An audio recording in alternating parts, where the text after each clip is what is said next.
Mercredi 2 septembre s'est déroulé le 76e anniversaire de la libération de la Maurienne. Des cérémonies commémoratives à Villars-Gondran et à Saint-Jean.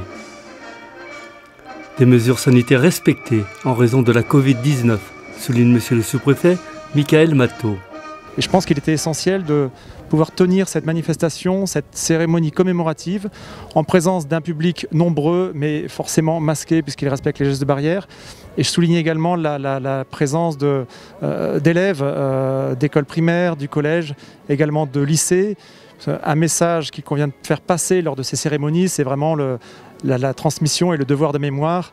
On a la chance encore d'avoir quelques anciens combattants ici et je pense qu'il était important que toutes les générations s'approprient l'histoire de Saint-Jean-de-Maurienne et plus largement l'histoire de la Maurienne.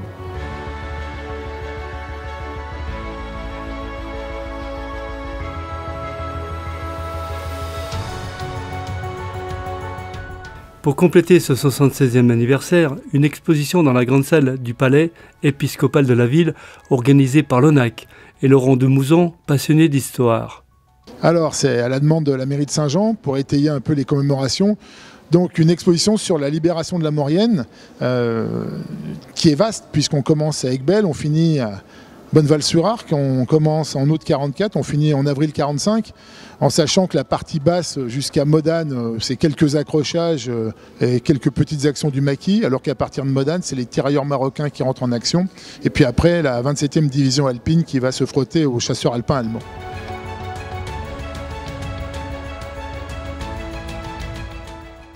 Avec Dominique Jacon, je vais donner des photos sur les incendies et les destructions autour de Saint-Jean-de-Maurienne pour axer l'exposition photo et texte sur Saint-Jean. Et puis au niveau du matériel, on trouve des mannequins de différents belligérants, donc du maquis, des tirailleurs marocains et des chasseurs alpins et un mannequin de chasseurs alpins allemands du Mont-Froid en avril 45, plus des insignes, du matériel, un peu d'armement d'époque. Ah ben moi je suis sur les commémorations de 1940 qui ont été reportées l'année prochaine au Fort du Télégraphe. 1940 qui restera l'événement comme le plus important de la Seconde Guerre mondiale en Savoie par les effectifs et les pertes et les moyens engagés. Et donc l'année prochaine, les 10 et 11 juillet au Télégraphe, on sera une centaine en tenue d'époque, conférences, expositions, véhicules anciens, peut-être un char français. Chose rarissime par rapport aux véhicules américains qui sont courants. Le français c'est rarissime de 40, mais on a un petit budget et on va essayer de remettre en place ce qui a été annulé cette année. Et pour clôturer cet événement de mémoire, des véhicules militaires d'époque ont défilé dans les rues de la ville de Saint-Jean.